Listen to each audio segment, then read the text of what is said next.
अब आगे की कथा कहता हूं, सुनो। पहले समय में उल्कामुख नाम का एक बुद्धिमान राजा था। उन्होंने वह प्रतिदिन देवस्थानों पर जाता, गरीबों को धन देकर उनके कष्ट दूर किया करता था। उसकी पत्नी कमल के समान मुखवाली और सती साध्वी थी। पुत्र प्राप्ति के लिए भद्रशिला नदी के तट पर उन दोनों ने सत्यनारायण भगवान का व्रत किया। उस समय में वहां एक साधु नामक वैश्य आया। उसके पास व्यापार के लिए बहुत सा धन था। वह नाव को किनारे पर ठहराकर राजा के पास आ गया और राजा को व्रत करते हुए देखकर विनय के साथ पूछने लगा, हे राजन, भक्ति उचित ये आप क्या कर रहे हैं? मेरी सुनने की इच्छा है, सो आप यह मुझे बतलाइए। राजा बोले, हे वैश्य, अपने बांधवों के साथ पुत्र आदि की प्राप्ति के लिए यह महाशक्तिमान सत्यनारायण भगवान का व्रत व पूजन कर रहा हूँ। राजा के वचन सुनकर साधु आदर के साथ बोला, हे राजन, मुझसे इसका संविधान कहो, मैं भी आपकी कथा अनुसार इस व्रत को करूंगा।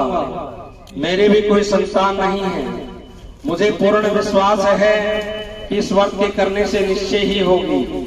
राजा से संविधान सुन व्यापार से निवृत्त हुआ आनंद के साथ अपने घर को गया। साधु ने अपनी स्त्री को संतान देने वाले इस व्रत को सुनाया और प्रण किया कि जब मेरे संतान होगी तब मैं श्रेष्ठ व्रत को करूंगा। साधु ने ऐसे वचन अपनी स्त्री लीलावती से कहे। एक दिन उसकी स्त्री लीलावती पति के साथ आनंदित हो सांसारिक धर्म से प्रवृत्त होकर भगवान सत्यनारायण की कृपा से गर्भवती हो गई तथा 10वें महीने में उससे एक सुंदर कन्या का जन्म हुआ। दिनों दिन वह इस प्रकार बढ़ने लगी जैसे शुक्ल पक्ष का चंद्रमा बढ़ता है। कन्या का नाम जो है कलावती रखा गया। तब लीलावती ने मीठे शब्दों में अपने पति से कहा कि जो आपने संकल्प किया हुआ था कि भगवान जी का व्रत करूंगा, अब आप उसे करिए। साधु बोले, हे प्रिय, इसके विवाह पर करूंगा। इस प्रकार अपनी पत्नी को आश्वासन दे वह नगर को चला गया। कलावती पितृगृह में वृद्धि को प्राप्त हो गई।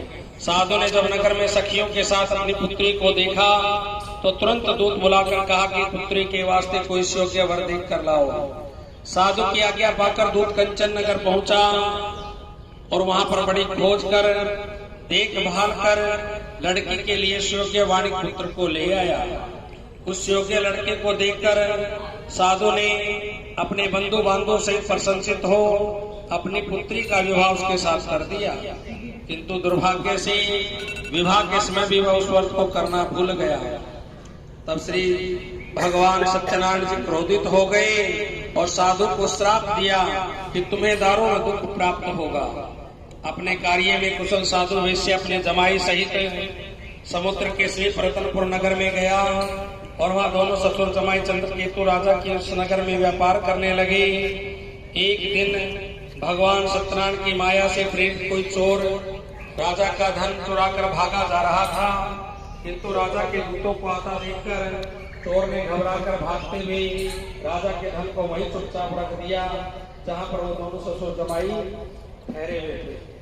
तब दूतों ने उस साधु वैश्य के पास राजा के धन को रखा देखा तो दोनों को बांध कर ले गए और राजा के समीप जाकर बोले, हे राजन, यह 2 चोर हम पकड़ कर लाए हैं, देखकर आज्ञा दीजिए। तब राजा की आज्ञा ने उनको कठिन कारावास में डाल दिया और उनका धन जो था वो छीन लिया।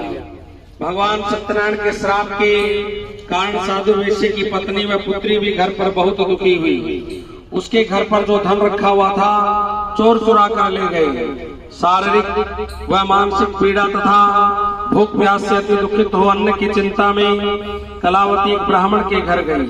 वहां उसने भगवान सत्यनारायण का व्रत होते हुए देखा, फिर कथा सुनी तथा प्रसाद ग्रहण कर रात को घर आई। माता ने कलावती से कहा, हे पुत्री, अब तक तू कहाँ रही? वह तेरे मन में क्या है?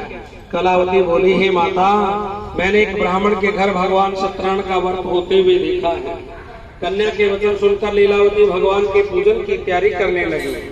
लीलावती ने परिवार और बंधुओं से श्री सत्यनारायण भगवान का पूजन किया और वर मांगा कि मेरे पति और दामाद शीघ्र आ जाएं।